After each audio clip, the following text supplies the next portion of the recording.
Okay, good morning, everybody. It's 9 o'clock. Time for our session to begin. We're going through our rulemaking update with Catherine. So, Catherine, I'll just turn this over to you and let you handle it because I think you've done this once before, haven't you? Yes, sir. Yeah. Thank you, Mr. Chairman. For those who don't know me, I'm Catherine Bloom. I'm the division's rulemaking coordinator.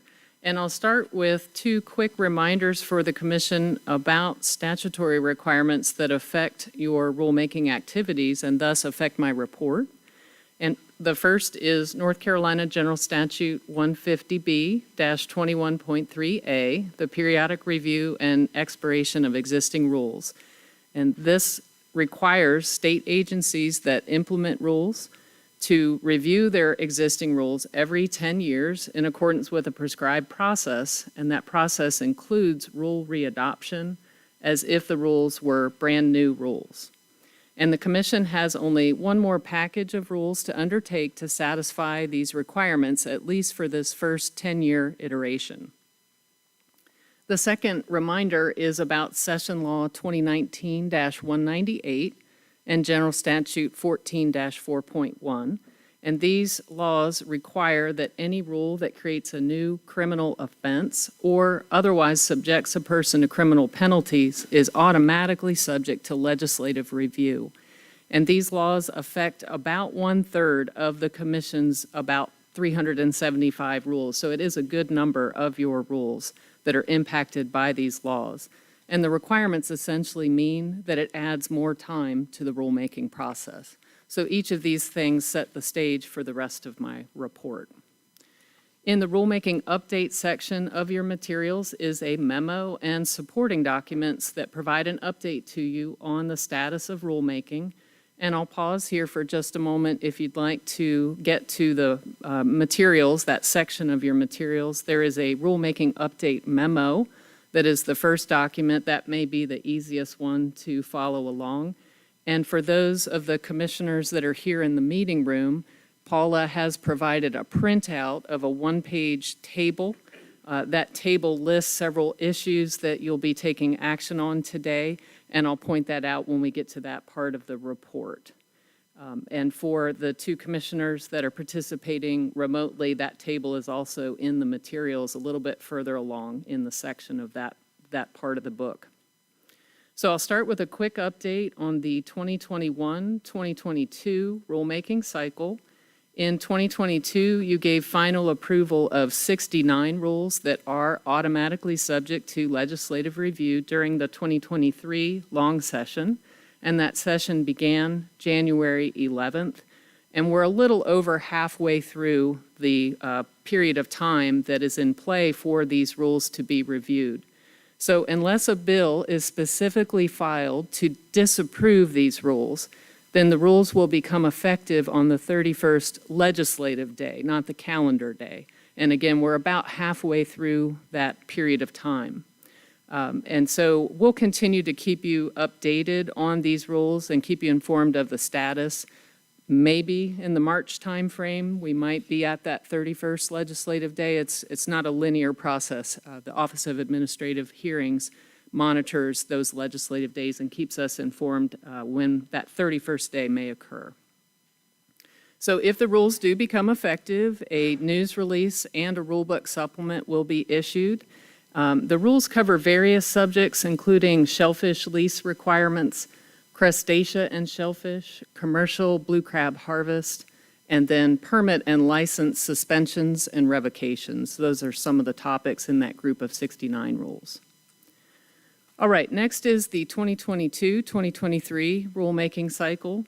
At your August meeting last year, you approved notice of text for rulemaking to begin the rule amendment and readoption process for two rules, mutilated finfish and marinas, mooring areas, and other docking facilities that I'll refer to as the marinas rule.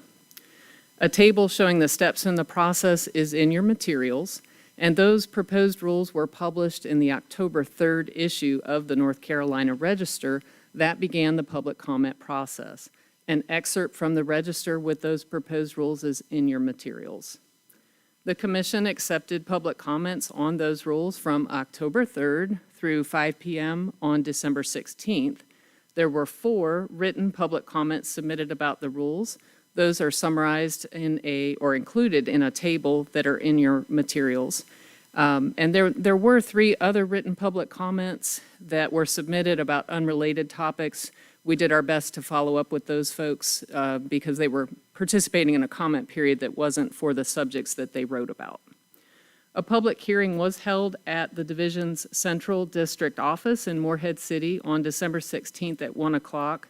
There were no members of the public in attendance, but a summary of the hearing is still included in your materials. That hearing was rescheduled due to technical issues that occurred on the original date, and there's a news release that was issued November 7th explaining the need to reschedule that hearing. So at this meeting, you're going to receive those public comments and then vote on final approval of those 2 rules. So 3 of the 4 written public comments were submitted about the proposed mutilated finfish rule, 1 in support. Of the 2 who expressed opposition to the proposed rule changes, 1 commenter stated that the use of certain finfish for bait like mullet, pinfish, spot, and Atlantic croaker should not be curtailed. A second commenter stated opposition to removing the exception for the use of mullet as bait. And there's been some confusion about that line item, what it looks like in the rule. As a reminder, proposed amendments to the rule would provide flexibility to manage variable conditions for the use of finfish as cut bait by simplifying the rule so that only species that are subject to a possession limit would be subject to the requirements unless otherwise specified in a commission rule or a proclamation. The amended rule would provide flexibility for the fisheries director to use her discretion to determine in the context of the then current variable conditions and available data and information if it would be appropriate to issue a proclamation that would allow a particular species to be cut for use as bait. In short, the proposed changes would provide flexibility to manage variable conditions, potentially resolve current conflicts with species used as cut bait, and allow all requirements for a particular finfish species to be aggregated into a single proclamation. And that would include bait usage. The mutilated finfish rule is a rule that is automatically subject to legislative review, and that would occur in the 2024 short session. So the soonest that rule could be effective is next summer, summer of '24. There was 1 written public comment submitted about the proposed marinas rule. The commenter stated that the proposed rule changes for detection of fecal contamination near marinas is acceptable, but the rule should also include testing to address chemical contamination by marinas. The proposed rule describes the procedures used to establish prohibited buffer zones around marinas based on the relative risk of wastewater contamination from overboard discharges of sewage. The Commission has other rules that address the risk of chemical contamination. The earliest effective date of this marinas rule is May 1st of this year. So, Mr. Chairman, I'll pause here for the Commission's scheduled action, the final action on these 2 rules, and also address any questions you may have before continuing with the rest of my report. Okay. Thank you, Catherine. We've been talking about both of these issues for a while now, and I think everybody should be pretty much up to speed on them. And I'm going to lump both of these into just one motion I'll entertain a motion to accept or to approve both of these rules. So moved by Commissioner Rader. Is there a second? Second. Roller, excuse me. It's too early in the morning. Doug, I'm getting you to do more work than you signed up for. Anyway, we have a motion and a second. Any discussion? If not, all in favor, roll call. It is early in the morning. Commissioner Cross? Aye. Thank you. Commissioner Blanton? Aye. Commissioner Gardner? Aye. Commissioner Huggins? Aye. Commissioner McNeil? Aye. Commissioner Rader? Aye. Commissioner Roller? Aye. Commissioner Shellum? Aye. And Chairman Bizzle. Aye. Motion passes unanimously. Okay. Catherine? Thank you, Mr. Chairman. Next is the 2023-2024 rulemaking cycle. This cycle is scheduled to begin the formal rulemaking process at your May business meeting. And the table I mentioned earlier is going to come into play here, but the materials include a table that shows the steps in the process for this upcoming cycle. And right now, division staff members are working hard to prepare additional rules for readoption to be part of this next cycle. As you recall, in 2017, you began the readoption process for that group of about 375 rules, all of the commission's rules. And of those, there's only 79 left, so we're well underway. All 79 of those pertain to shellfish plants and inspections. And so we're preparing these as a group to begin rulemaking in time to meet the June 30th, 2024 readoption deadline. And we've evaluated other potential rule changes that are needed unrelated to those, and I'll describe those shortly. Proposed rules in this cycle would have an earliest effective date of April 1st, 2024, except for those rules that are automatically subject to legislative review. And any of those rules would be available for review in the 2024 short session. So the additional rules beyond the 79 readoptions that are in the upcoming cycle, there are 3 issues, and that's where the printout on the table for you is, and then for the 2 commissioners participating remotely, that table's also in your briefing materials. It lists 3 issues that are proposed to be brought to you in May. And today, the Commission's preferred management options and associated proposed language for rulemaking are needed so that the development of the required fiscal analyses can be completed in time to begin the formal rule process at your May meeting. So the table summarizes these issues, and I'll go through each issue so that we can walk through those together. The first issue is data collection and harassment prevention for the conservation of marine and estuarine resources. Due to the increasing occurrence and severity of harassment during and decreasing participation in division data collection initiatives, amendments are proposed to 5 commission rules. Proposed amendments set requirements to address harassment of division employees by any person engaged in regulated fishing activity, not just licensees, that occurs in the process of obtaining data for the conservation of marine and estuarine resources and data for the protection of public health related to the public health programs that fall under the authority of this commission. Additional amendments more fully characterize the types of data that may be collected. The amendments would support the importance of participation by persons engaged in regulated fishing activity in division data collection, and provide a safer working environment for division employees. Data collected from the commercial and recreational fishing sectors are essential in fisheries management for the state and play a vital role in interstate and federal fisheries management as well. The proposed amendments to these rules broaden the scope of enforceability to enhance protections for division employees as they collect data. Such protections not only enhance the division's data collection efforts, but also improve the division's ability to provide a workplace that is free from unlawful harassment, which typically leads to higher employee satisfaction, lower turnover, and better recruitment. Overall, the rules are expected to enhance fisheries management and create a safer working environment for division employees. And the corresponding issue paper provides 2 options, status quo or amend the rules. And the division recommends option 2 to amend the rules. The division needs the Commission's preferred management option and associated proposed language for rulemaking so that the required fiscal analysis can be completed in preparation for beginning the formal rule process at your May meeting. And Mr. Chairman, I believe the director wanted to make a few comments about this issue before continuing. Thank you, Chairman. Thank you, Catherine. I did want to just let the remind the commission, or let the commission know really, that I really asked the staff to look at this issue. They're both very important issues addressed in one issue paper, and Catherine covered it very well. The point of this is just trying to collect better data under the best circumstances possible, and I think that's what we are looking for. We had some issues And notedly, these issues, if you've looked at the issue paper, we have issues like this across the board relative to the harassment, not just one sector, not just one fishery, and it is not the dominant thing of what we experience when we go out into the field.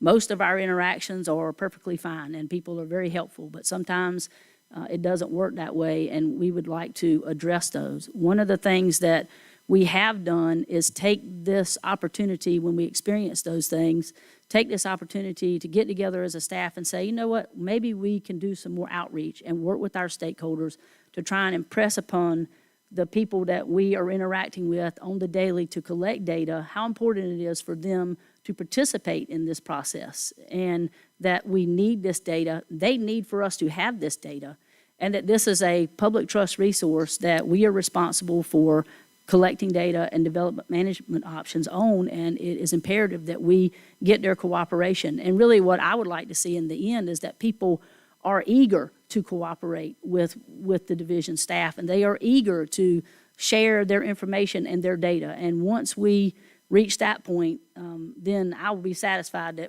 that this is where we need to be. And I know we've got a long way to go. Just look at our social media again, that we've got a long way to go, but we shall not be deterred. So I would appreciate the commission's support on these rule changes, and I think they are very important moving forward. Thank you. Commissioner Cross. As this reads, is it only for licensed? I mean, does it only affect licensed individuals so far as fisheries license? Or, I mean, why doesn't it affect the general public in general? That's exactly what the rule change is trying to accomplish. The current rule only points to licensees. And so this proposed change would broaden the reach of the rule beyond just licensees. Statutorily, the authority is there. For whatever reason, when the rule was initially drafted, which was some time ago, it focuses on licensees. Obviously, there are many settings where someone that is not a license holder is participating in regulated fishing activity. So that's exactly the problem that this proposed change is trying to address. And Mr. Chairman, if I could just procedurally make sure the commission understands, the one-page table that I referenced that's on the hard copy that's available to you, I had to go back to 2016 to find the last time I drafted such a table for this commission. The reason is, since 2017, this commission has had to focus almost exclusively on readoption of rules.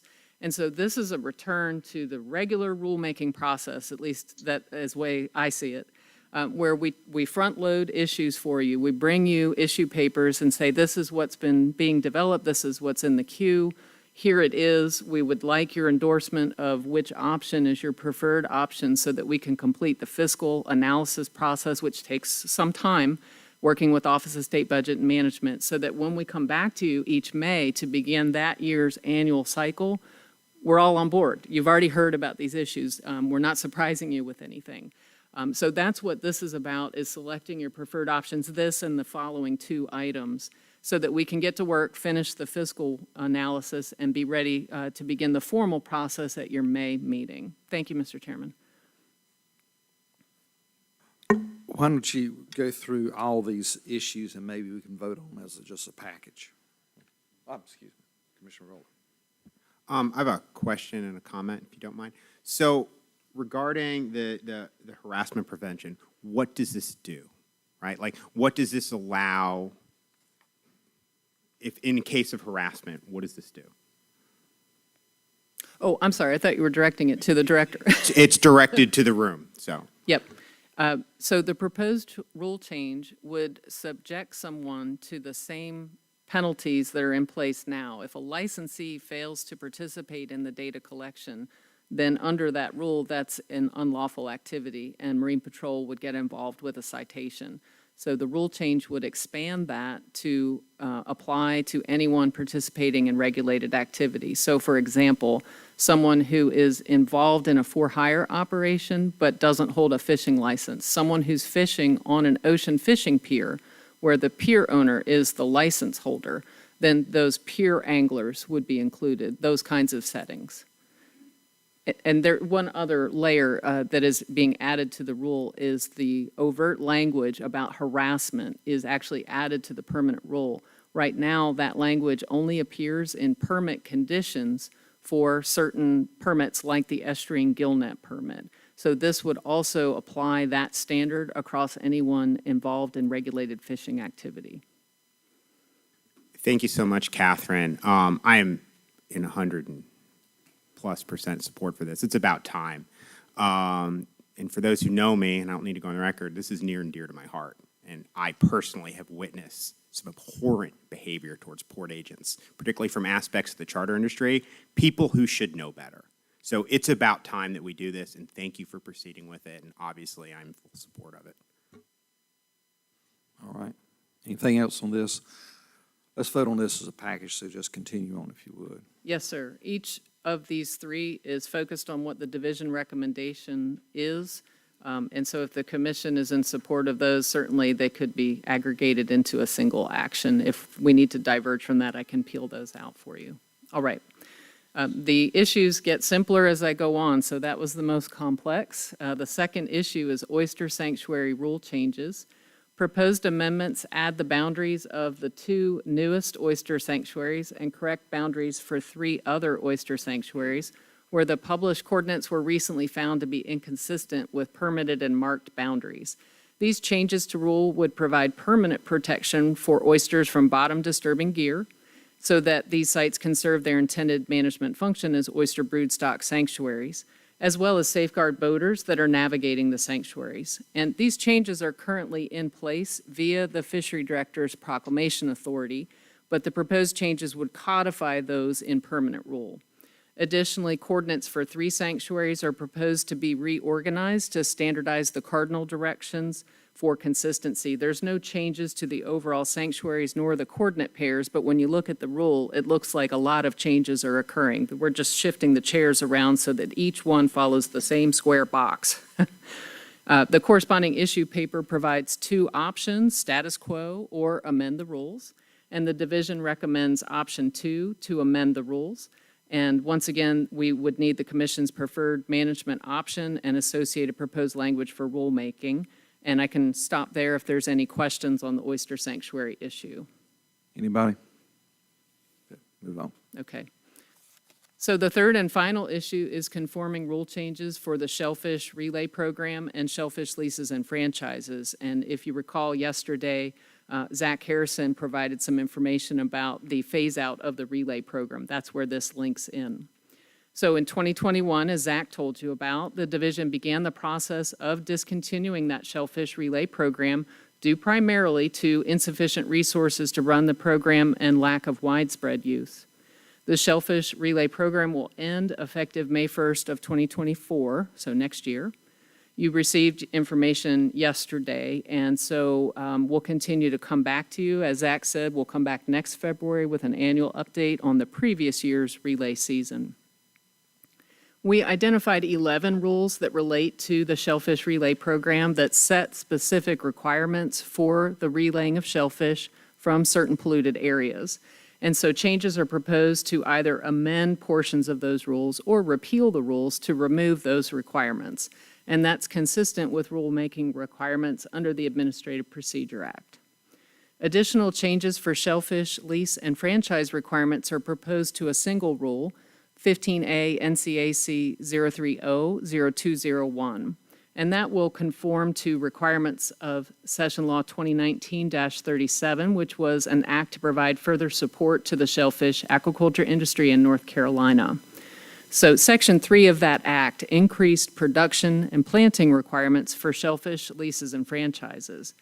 A subsection of that, subsection 3D, says that the commission has to amend the rule I named, 0201, consistent with another subsection. So it gets very technical, but basically they're saying that the shellfish production and planting requirements in the law need to get added to the rule.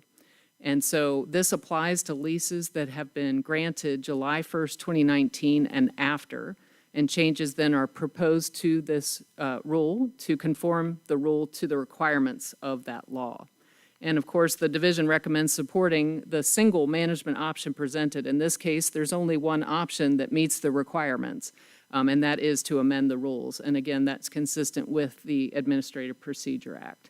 So I'll pause again if there's any questions, and other than the scheduled action on these topics, that does conclude my rulemaking update today. Okay. Any questions on this or anything else for Catherine? If not, the chair will entertain a motion to adopt the management options and associated proposed languages as outlined on this issue paper. So moved, Chairman. Second. Commissioner Roller made the motion and seconded by Commissioner McNeil. Any other discussion on this? If not, roll call. Okay. Commissioner Cross? Aye. Commissioner Blanton? Aye. Commissioner Gardner? Aye. Commissioner Huggins? Aye. Commissioner McNeil? Aye. Commissioner Rader? Aye. Commissioner Roller? Aye. Commissioner Shellum? Aye. And Chairman Bizzle. Aye. Motion passes unanimously. Catherine, thank you. Great job as always.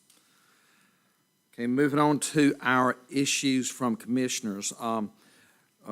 Commissioner Roller asked something at our last meeting dealing with pound nets, and I think Steve Poland has a little update on that. Steve?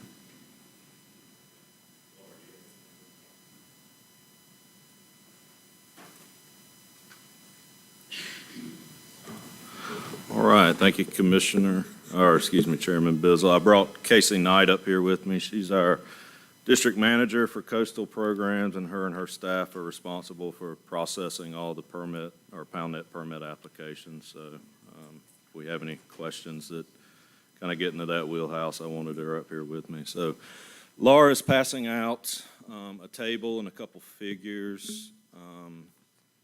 These tables and figures show the participants and landings and dealers and value of southern flounder landings from pound nets over the last decade.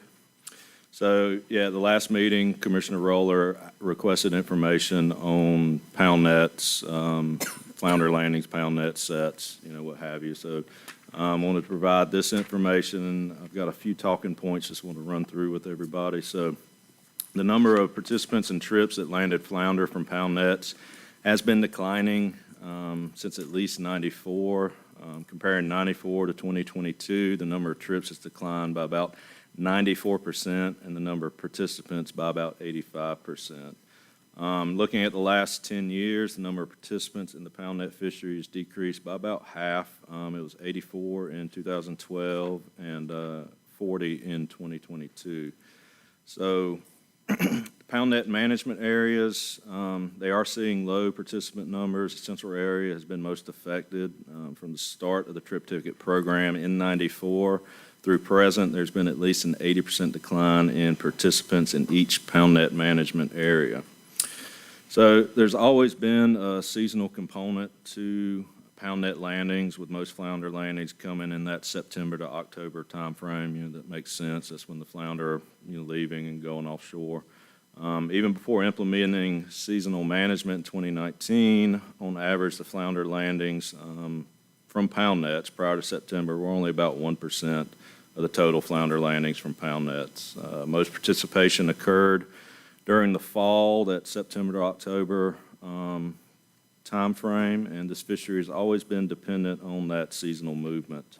And the implementation of harvest season quotas has had a pretty obvious impact on the total number of trips and participants. If you look at the table, and you recall Southern Flounder Amendment 2 was implemented in 2019, you see a stark change in the number of trips as well as the number of pounds. Remember, that was, quota was implemented and the 72% reduction at that time. So we've heard a lot of anecdotal information concerning pound net behavior, such as fishers not setting either a full complement of their sets or number of pounds due to the 72% reduction, and just in talking with people, that seems to be confirmed.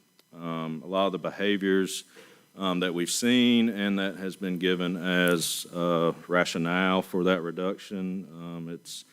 We're seeing larger operations only setting, their best pound net sets, which makes sense. Not dipping their nets to maximize profit. Again, if you're not going to have them out for an extended amount of time, no need to go through that expense. Switching net type to other fin fish to harvest other target species, mostly black drum, sheep's head, butterfish, and just the cost prohibitive nature of entering this fishery. So I want to talk a little bit about permitted sets, because I know that's got a lot of attention recently. So pound net permit data shows an overall declining trend in the last 10 years for the number of permitted sets, as well as the total number of pounds permitted. The number of pound net permits, and we call those active permits, has been declining since at least 95. So in 95, there were close to 400 active permits, and in 2022, there were approximately 250. And Casey just informed me that over the last 5 years, we've averaged about 290 permits. So, we've seen that average, drop in this most recent year. So when comparing the 2022 number of pound net permits issued by pound net management area to 2017, each management area has seen a decline. So northern area, roughly a 9% decline. Central area has declined about 19%. That's seen the greatest decline, and the southern area has declined by 8%. And real quick, just want to run over the totals from 2022 and where we're currently at for 2023. So in 2022, we had 9 new permits, 5 terminations, 6 transferred, and 6 denied permits.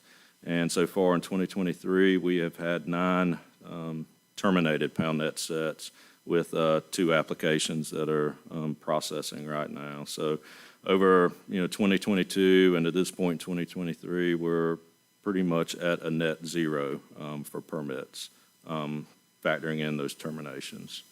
And over the last 5 years, terminations have typically paced with new permits. And remember, this is all pound net permits, not just flounder pounds. These are all pound nets. So with that, have any questions? Questions? Commissioner Roller. It was my understanding that when someone applies for a pound net, like, you legally have to consider the request, right? Like, it's not like we could put a moratorium on them. I'm not suggesting that. I've gotten a lot of comment about this, and that was just a point of clarification. So there are 5 rules that guide us in reviewing and awarding pound net permits. And just for your reference, it's 15A NCAC 03J, rules 501 through 505, and it lays out the permitting process and the evaluation of reviewing those applications and granting those. So simply answer your question, yes, when a permit application comes in, we have to review it based off of the rules that we currently have. There is limited scope to deny permits if they meet the conditions in 03J 502, and that's it's mostly looking at siting. So make sure it's, conforms to the set requirements as far as, having your inshore and offshore, leads or posts, marked, and user conflict, or not user conflict, I have it right here, traditional use. So, if a pound net is put in an area that was traditionally used, as another activity, that is a consideration. But outside of those 6, conditions, there's, under the current rule, there's no latitude to, either approve or deny these things. So when we review these applications, those are the 6 things that, we look at. Thank you, Steve. That is extremely helpful, and I hope there are people listening who have asked me this question many times, so thank you.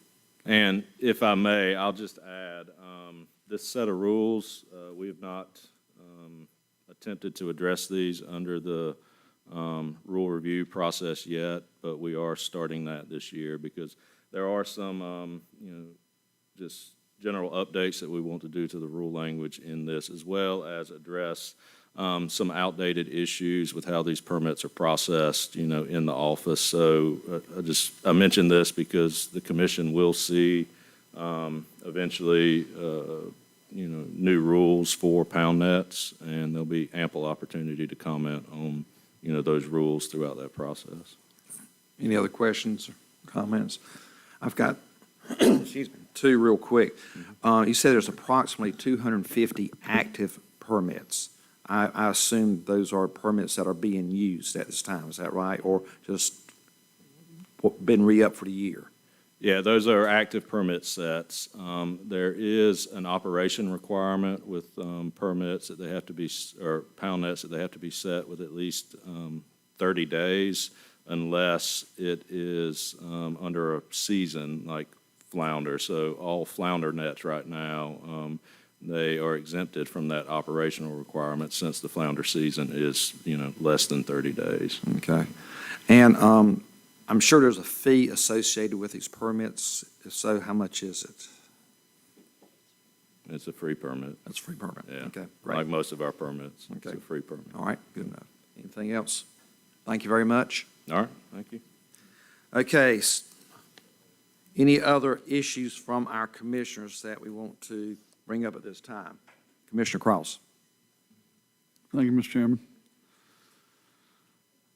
As commissioners, we have to sit here every meeting and listen to a lot of public comment that, quite frankly, on both sides, I'm sure it makes our blood boil and our stomachs turn and stuff like that at times. And we sit here, and I have to hand it to the last 2 times I've been here. I mean, we've handled it very gracefully at a lot of times that a lot of us wouldn't have probably kept our mouth shut.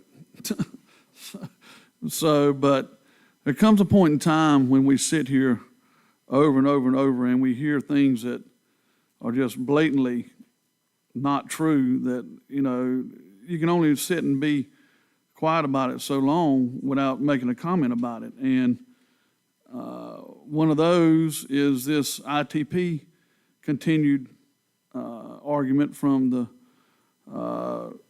individuals, the same individuals every time, and representing basically the same group every time, that, we shouldn't be getting an ITP. And why do we need it? Well, we need it because it gives a fishery the legal option to work. And we're doing the right thing, and the state's doing the right thing, and the division's doing the right thing. And I sit here and I listen to some of these sanctimonious individuals come up here with their rhetoric and how, we're such the antichrist of the turtles and whatnot. And I listen to it and I try to keep my mouth shut. But then you have an orchestrated event like we had occur Thursday evening and Friday, where not only did we have that once again introduced into our presence, but then they turn it into a media event afterwards. So, it wasn't so much just myself that got boiled by this. I actually had an outfitter, a guide, come to me Thursday evening, Friday morning and say he'd had enough. And he's actually documented takes in different fisheries all summer.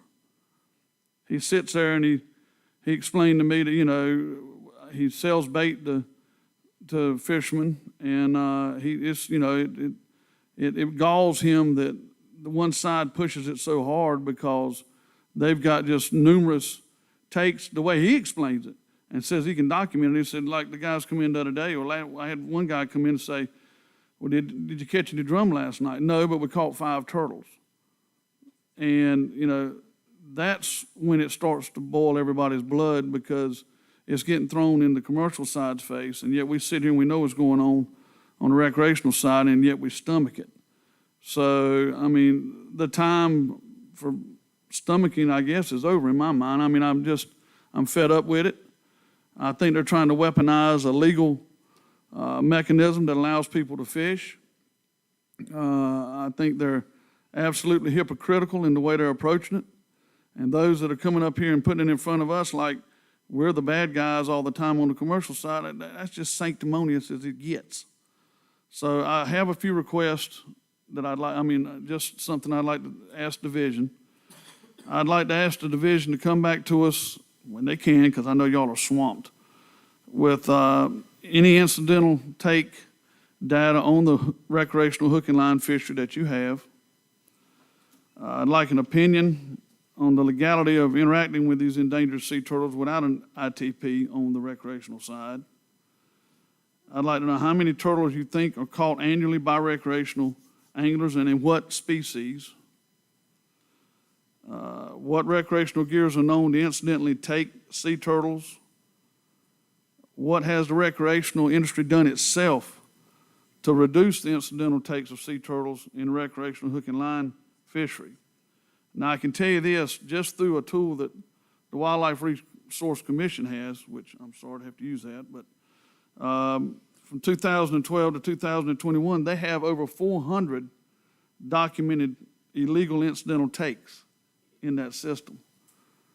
Just, I didn't know that until I started looking at it. So, it is going on. It's going on at a rabid pace in certain fisheries that, we basically don't want to know about, but it's happening.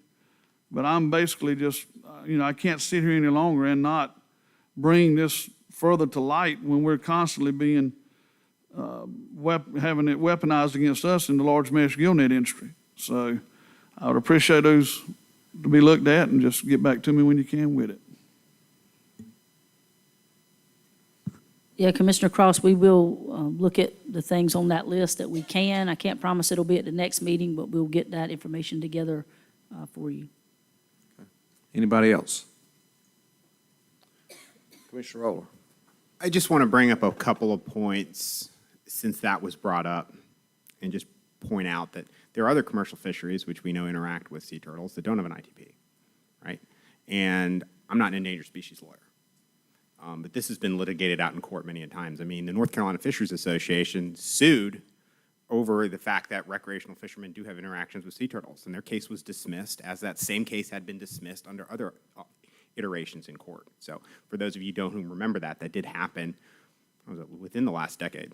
So anywho, with that, I'd like to move on, and I have a couple of questions, if you don't mind, Chairman. So I had asked before regarding looking at any ways in which to enforce federal permits in North Carolina, particularly from the for-hire sector, since we don't have joint enforcement authority, and I believe it's jeopardizing the potential economic impacts of our industry in the future. And I just want to know where we are with that. Commissioner Roller, we have had some internal discussions about that, but they have just been very preliminary. Just quite honestly, we haven't had a whole lot of time to look into that, but we have it on our list.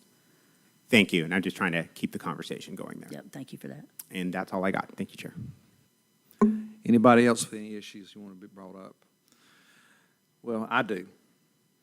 I've heard it at every meeting, and this meeting I've heard it more than normal, is that we as commissioners have said repeatedly, I don't believe the data. The data is wrong. Well, except for Dr. Rader, we are not scientists. We don't know if the data is right or wrong. We have to rely on our staff who are scientists and who bring it forward. Is it 100% right? No, it's not. But it's the best thing that we got at our hand in our toolbox to protect the species. So it's real easy to say, well, I just don't believe the data. Well, if you don't believe the data, tell me why. Tell me a better way of collecting the data. Tell me how to get more accurate data, and then we'll entertain that. But please, if I don't mind you questioning the data, but any questions about the data, I would hope would be done before our meeting on a one-to-one basis with the commissioner and a scientist to say, all right, I don't follow these results. Please help me with it. But for us to come in and just willy-nilly say, I don't believe the data. Data's flawed. Data's wrong. I think that's irresponsible on our part. So since nobody else had any, yes, Commissioner Roller. Thank you, Chair. I forgot about this. So, in discussions with staff, to come off of our false albacore discussion yesterday, which the real idea is how do you regulate a data poor species that's important, that has no home and no one wants to claim. I find it interesting that we do the same thing with sheep's head. We manage a fishery without a stock assessment, without an FMP. By rule and proclamation, when we have bag limits, we have trip limits, and in particular, that's a coastal stock genetically, which I find very interesting. I didn't know that.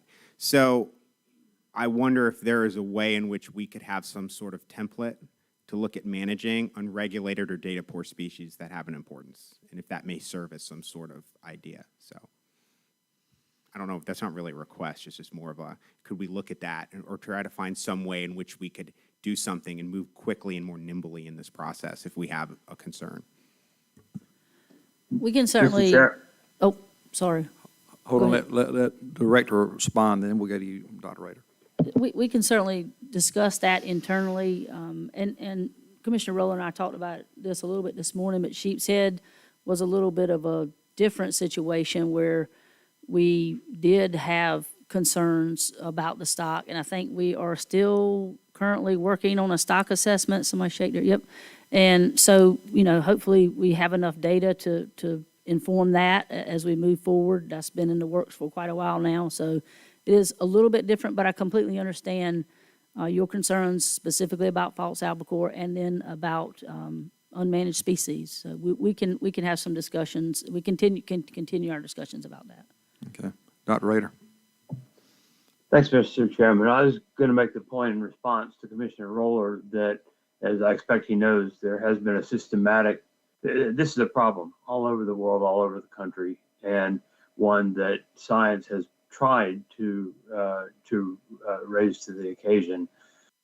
In fact, I personally have been involved in investing a fair amount of money that we were able to put together in developing new data limited stock assessment tools and to make those generally available. And so the only challenge with that at this point is that the current toolbox, which is actually quite large for limited data stock management and multi-species stock management, is the degree to which it actually is pertinent to the needs for North Carolina, given the scale problems and other things.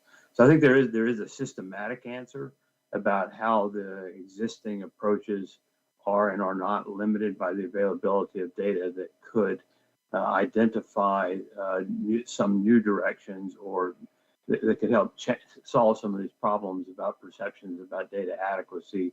It's not just data, it's model adequacy, and whether or not the knowledge that you get from all of those is adequate for management.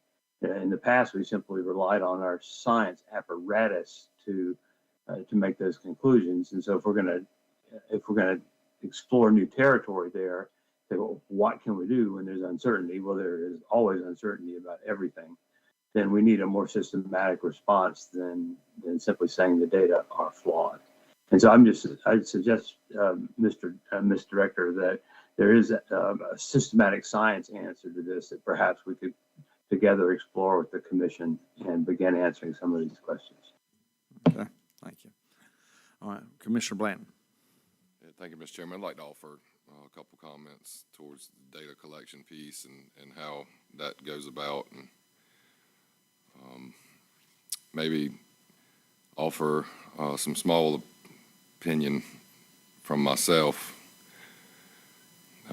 As a commercial industry representative here, I think it's no secret that I've put my hands on all the gear that is used to collect data. Understand it pretty thoroughly, and I just looked up the definition of a scientist, and anybody can be a scientist. All it requires is that you have expert level knowledge. And so I would say that every commercial fisherman is a gear scientist. Gear is tuned differently, built differently, used differently. Many different facets go into building gear, using gear, setting gear, understanding what gear to use and when to use it, why.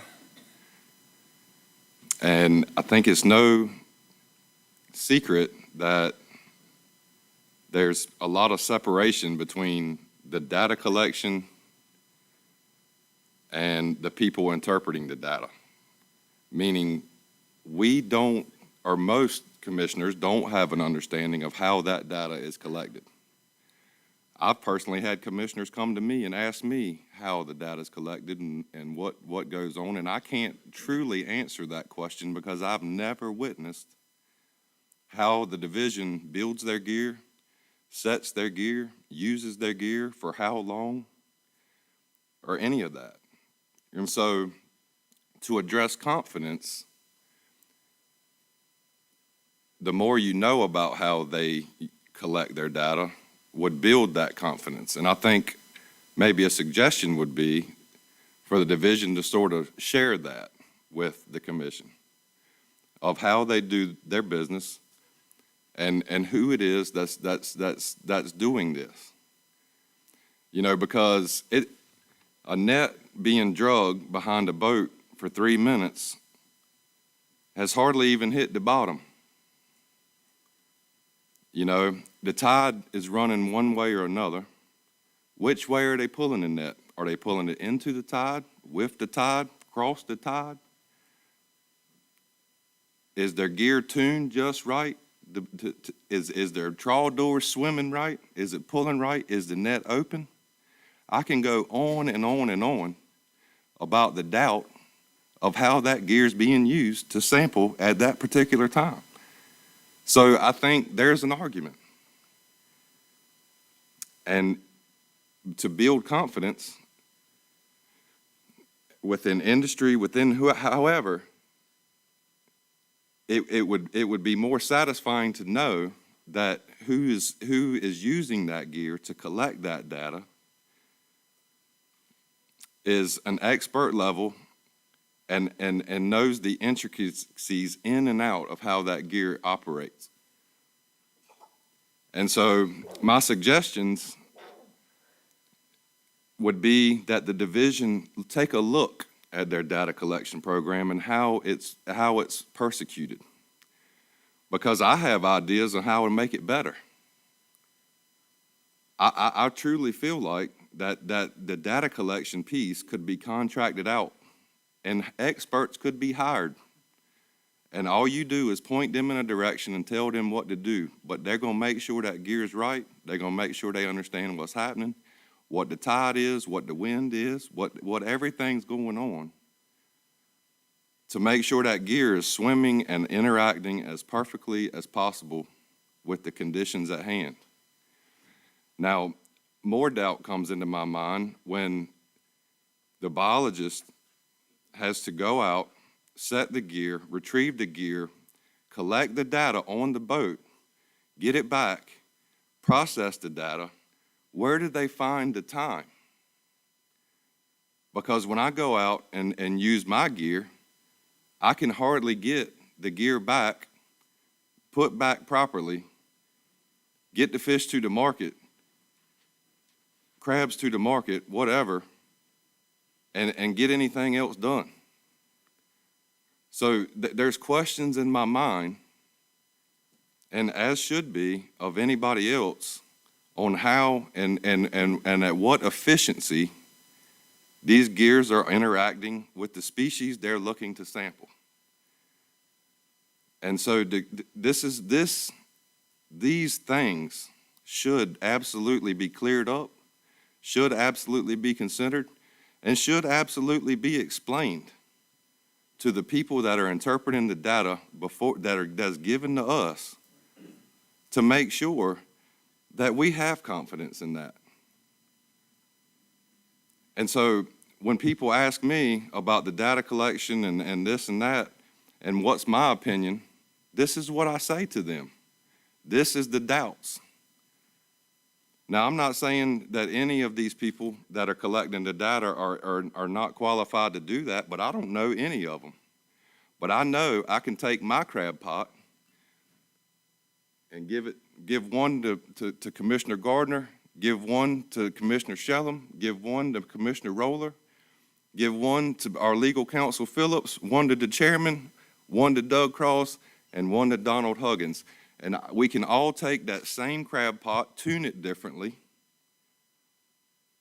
and I can make mine outcatch every single one of y'all's because I'm a crabber, and I know exactly what to do to that pot to make it do exactly what I want it to do.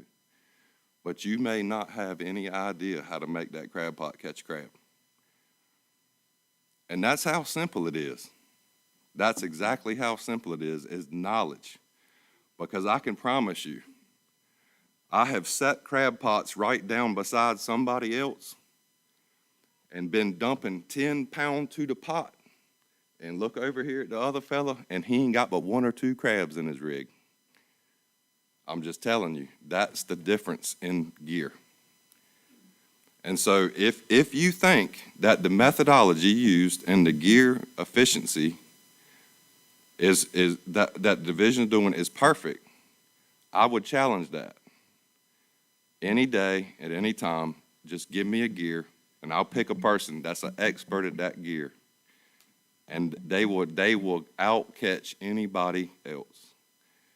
And so I feel like data collection could be improved drastically just by these simple things and just by understanding that each gear is very particular and each adjustment, each tune, each thing means a whole lot.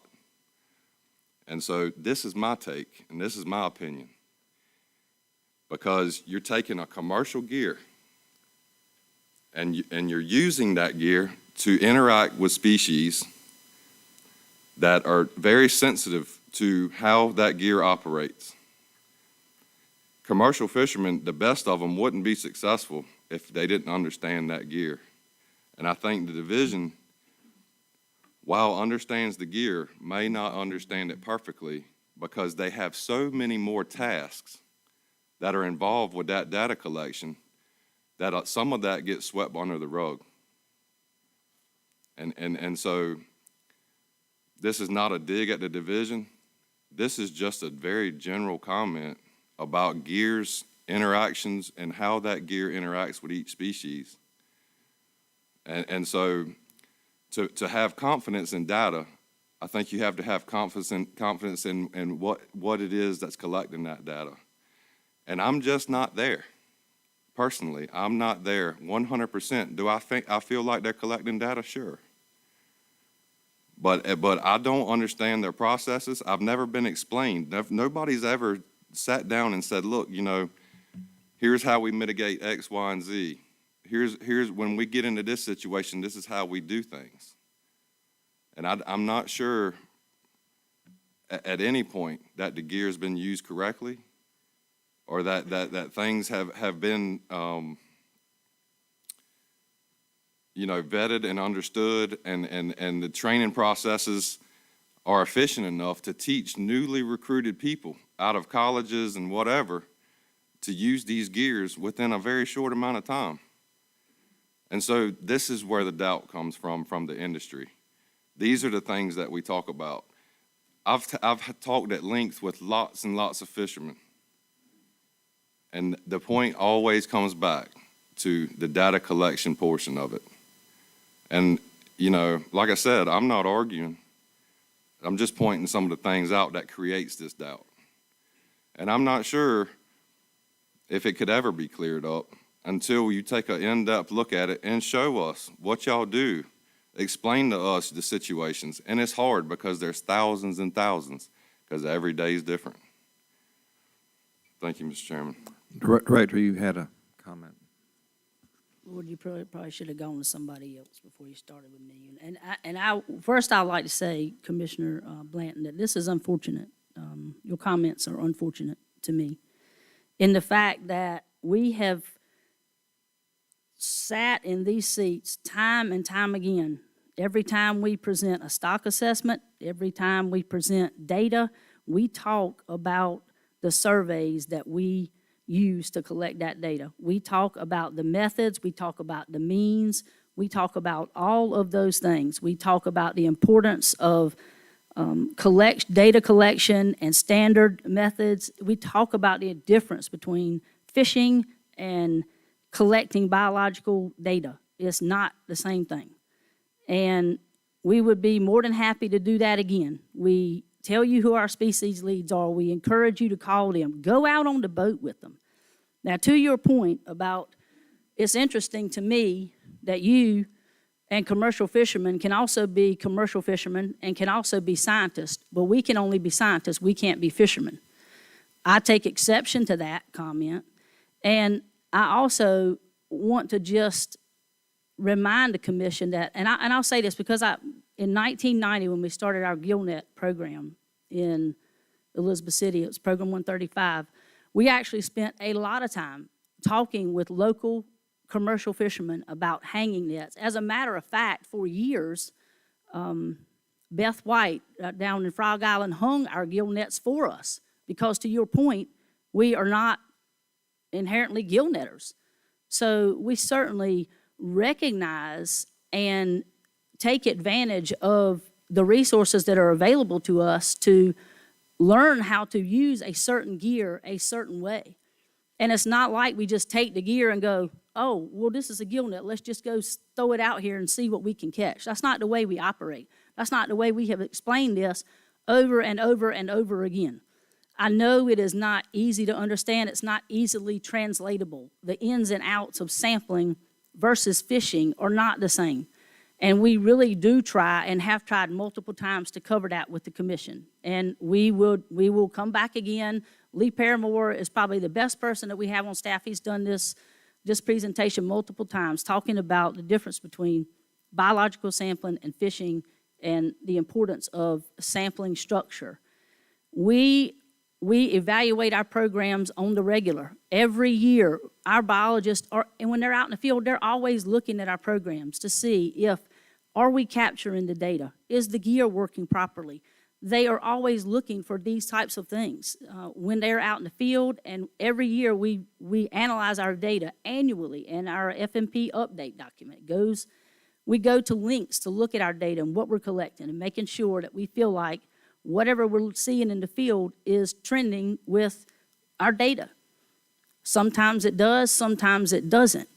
And I'm not suggesting that we are experts in our gear, but some of these folks have been fishing gill nets for 20 years, and they have been sampling with that same gear for a long period of time. Then you are absolutely correct that it takes training to get a new person out of college who potentially may have never touched a piece of gill net.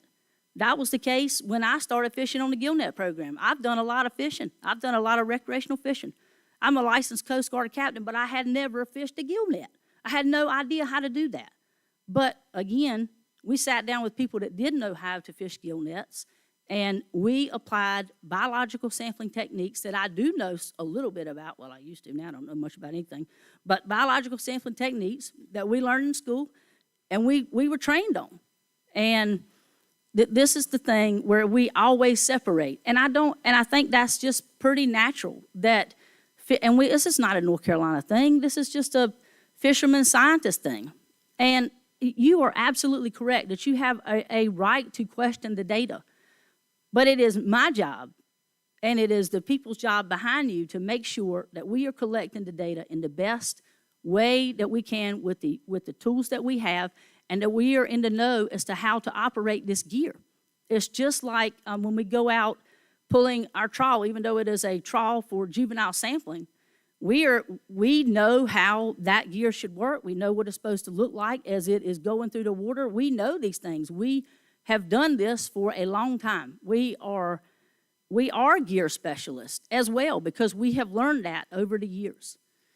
So although I think there is a disconnect, there is an opportunity. We more than welcome people, especially commissioners. If you want to go out in the field with our staff, all you got to do is pick up the phone and call us. Call them, and they will be more than happy to take you out in the field and show you what we do and show you what data collection looks like. And it is different than what fishing looks like.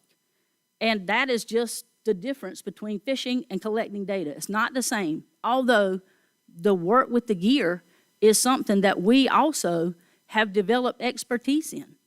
And I think it's important that we try to understand where each other is coming from in that respect. And we have really tried to inform this commission on our sampling and what it looks like and why we do it. And we'd be glad to come back again with some more information. And again, the phone, my phone, any of these folks, answer the phone. If you want to go out in the field with them and see how it works, please do. I mean, we get completely harassed by the public a lot of times about data collection. Oh, you don't know what you're doing. You don't know what you're doing. You don't know this. You don't know that. So all of a sudden, a fisherman is now a scientist. He's not only fishing, but he's also fishing and telling us how to do our job as well. And that's just not that's not a two-way street the way I see it. And so that's just the way I see this. And we're more than happy to bring back information to you and try to explain our sampling at the next meeting. Again, and I think we had talked about this internally, that it was almost time to come back with another independent sampling to see, how that works. And that's another thing, that when we do independent sampling, what we're really trying to do is collect additional data that's not dependent on what the fishermen are working on. And a lot of times it shows exactly what you're seeing in your work. Our independent sampling shows the same thing. And so it's just different avenues that we go down to have a complete picture of what stock status might look like and what's really out there. So that's all I got, Mr. Chairman. Commissioner Cross, we go back. Commissioner Bland. Just one follow-up, Mr. Chairman. I'll try to be as quick. I would argue that fishermen are samplers. I can set my gear and not find anything. I got to pick it up and move it. That's fishing, but it's sampling at the same time. I sampled an area, I didn't catch what I wanted, I picked it up and I moved it. That's how it works. That's fishing. The species wasn't there, the water was bad, had to move. That's sampling. Why does Virginia contract their sampling out to a fisherman? To VIMS. VIMS does all the work, sends the data back, here it is, to their biologist. There is different ways to do business, and that's what I'm pointing out. And that is all I'm doing, is sharing the concerns of the commercial industry that we continue to have. It's not a dig at the division, not a dig at your people. I get along well with everybody mostly that works at that division, and I think I have a lot of good relationships with these people. But it offends me, and it might offend you, that I can't or offer questions about what y'all are up to and what it is that is being done out there. Because livelihoods and access depend on this. And I have actually spoken, and I'm not going to name any names or when it was, to technicians of yours who have told me that they have taken and they have to write down the percentage of what amount of webbing is left in the frame of the net. And it's been as low as 20 and 30% of the webbing left in the net. Well, how do you set a net with 20 and 30% of the webbing left in it and just say and extrapolate off of that? I just can't understand. There's questions beyond this that we could sit down and hash out, and I didn't want to get in a match with anybody today. But all of this is important, and it's important to the confidence. And to build confidence in the public, they have to be confident that everything's going right, at least as good as it can. And so I don't think it's a time to be offended. I think it's a time to just open conversation up about this and talk about it some more. Because, when I think about, let's go back to mullet for a second. When I think about mullet and how they act, they could be offshore and you can set a net, you don't never catch them. They can come inshore and they'll eat you up. But that don't mean there's none there. But if I set a net and they're right there and I don't catch any because it's too deep and it ain't the right net and it ain't this, that, and the other, doesn't mean there ain't no mullets there. Just didn't mean I didn't catch them because I didn't have my gear set up right and I missed them. It's small examples that go a long ways that gets beyond what we can actually capture. So please don't be offended. And I think there's time for plenty of conversation that's beyond this table at the moment. But I think it's not improper for things to be questioned. Yes, ma'am. Just really quickly, I promise you, I am not offended. In fact, I doubt you can offend me. But I am concerned that as many times as we have offered the same things that I just offered and talked about our data sampling, that you act as if you don't know anything about that. And I just don't think that's fair. And I don't want to get into a argument here. We can argue outside. But, I mean, I just want it to be a fair discussion, because you can't be two things and I can only be one. That's not a fair discussion. So I think we have to appreciate what each other brings to the table. And we have a job to collect data in a biological significant way. There's a certain way that you do biological data collection. We have that responsibility. That's our job. And you can absolutely question that. And when you go out into the field with 135 or 915 or whomever, and you're out there and you question a way that we do something, they can absolutely answer that for you, and you are right. I do believe that there's always a different way or a better way to do something. And we have contracted with commercial fishermen to do work for us in the past. That's not something that we've never heard of and that we've never done. And so we certainly appreciate that resource as well. But I just want to be clear that we have covered this topic, and we would cover it anytime you ever asked. But please don't ask as if you've never heard of it and that we're not willing to answer the questions, because that's just not true. Commissioner Cross. Thank you, Mr. Chairman. I think one of the biggest issues is just, and I know where Commissioner Blanton's coming from, and I know where the director's coming from, because I think they try to do an excellent job sampling and whatnot, but always on the commercial side, there's always a question of two things: adaptation and experience. And that's where always the question comes in. And I'm not saying that your guys are not just as good as anybody ever set a gill net, but when it comes to a level of confidence, you know, you always hear where they're sampling out in the middle of the river and the shrimp are up on the shoal, and it's just, you hear so much of it. And what I would ask both sides to do to participate, to make this a better for everybody, is as we get into sampling of any species, look for people involved in the industry, whether it be the recreational side on some of their species or the commercial side on some of their species. And I know you're saying it's open to any of us and it's open to anybody, but any of us and anybody aren't paying attention to what's going on when it comes to sampling until it's too late. So what we need is a cohesive plan to try to get these events out to the representatives that are going to be affected by it. And if they've got the availability to a resource, you know, somebody that's actually in it is really good at it or something like that, try to offer up that experience to go with the crew like you're talking about or something like that. I mean, I think we'd be so much better off if we could match up the absolute years of experience of any one of these given professionals on either side, recreational or commercial, at the time of sampling, because, you know, they could be out there on your sampling shrimp boat or whatever, and if the guy that has really worked that area with us said, well, look, if you move in a quarter mile in this slough over here and try here, you're going to find you're catching better. And the local fishermen on both sides are going to have that info.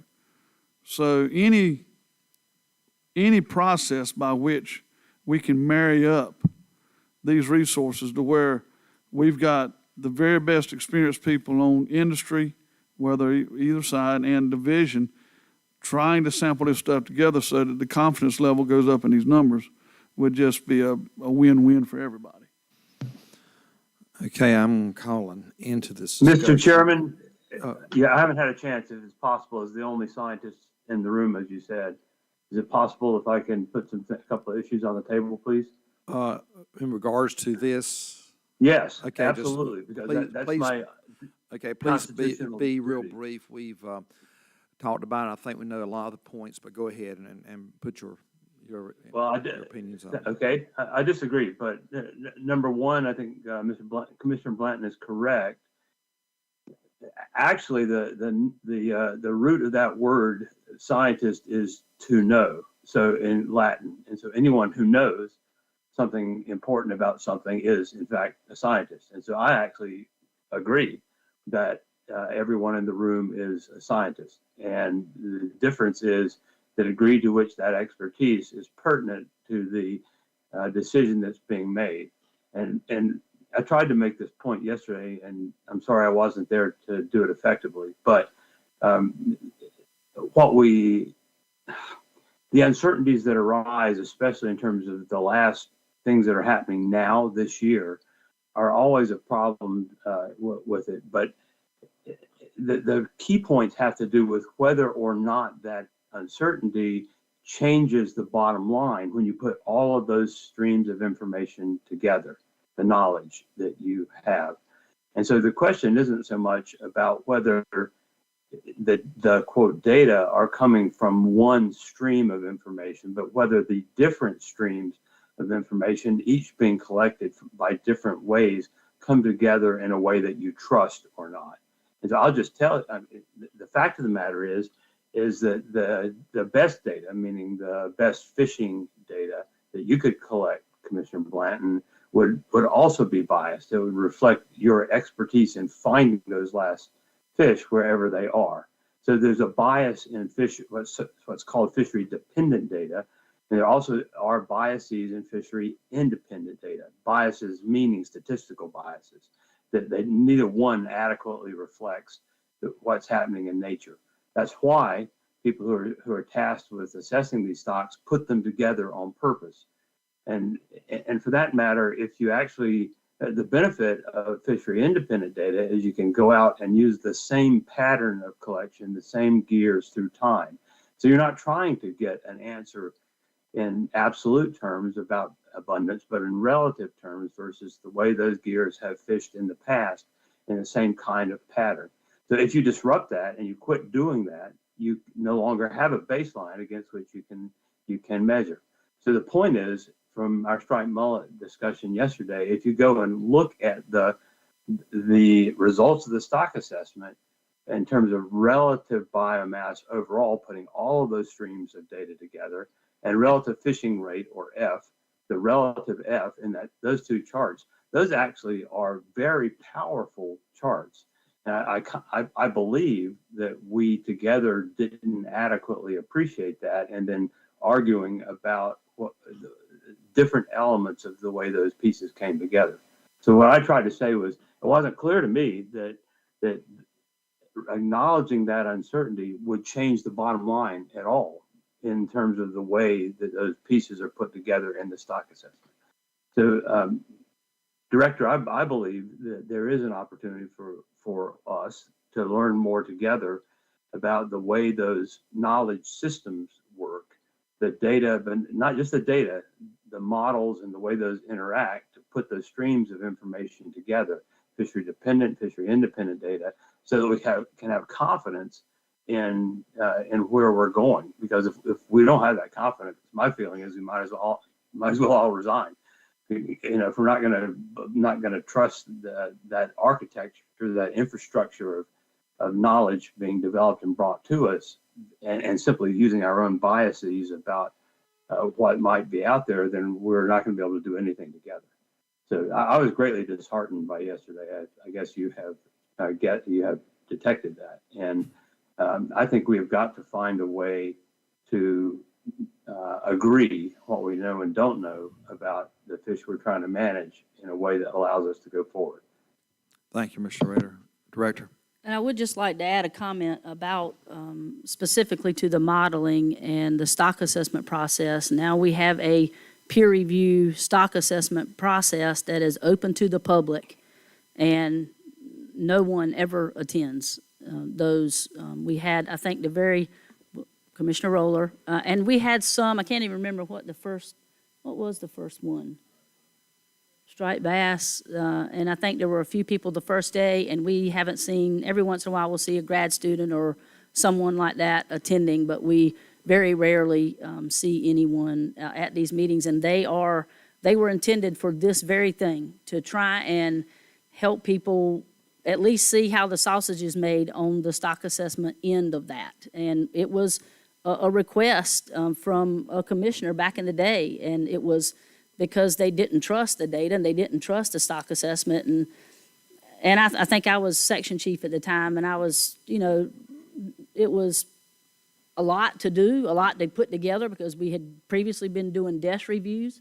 But after it all was said and done and we set them up, now it's kind of old hat and we set them up all the time, but we have gained a lot of great knowledge from that experience ourselves. I would think that staff would agree that these are, we wished we had been doing them a long time ago. And so I offer that as well to the commissioners. If you want to see the discussions about the data and the uncertainty of the data, that is a specific thing that is discussed at these stock assessment workshops, then please don't hesitate to come to one. It's open to the public. Okay, thank you, Director. I'm going to call an end to this discussion. I think points have been made and good conversations have started, and we'll just take that forward. Any other issues from any of our commissioners? If not, Laura, would you go over the meeting assignments and a preview for our next agenda? Yes, Chair. All right.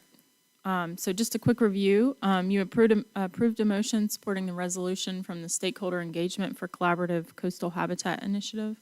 And I'm going to work with the commissioners Huggins and Rader and also Ann Deaton to relay that support. So for false albacore, you approved a motion asking the division staff to prepare and come back with rulemaking language for false albacore management options. And staff will begin working on this planning probably for the August and November for an issue paper. And that could change for that discussion. For spotted sea trout, I'm going to ensure that staff receive the management options you provided, Commissioner Cross, and we'll work on including that in the consideration for the development of the draft FMP. For striped mullet, you're going to continue that discussion for Supplement A at your May meeting, and in addition, staff are continuing to work on draft Amendment 2. So you gave final approval on the mutilated finfish rule and marinas, mooring areas, and other docking facilities rules, and selected the DMF recommendations for the data collection and harassment prevention rule, oyster sanctuary rule, and other conforming rule changes for shellfish programs. Your May meeting is scheduled for May 24th through the 26th at the Beaufort Hotel in Beaufort. And at that meeting, in addition to what I've already reviewed, you're going to be hearing the goal and objective for the spotted sea trout FMP at that time. Okay, thank you, Laura. If there's no other business that needs to be brought before the commission at this time, we stand adjourned to May 24th in Beaufort.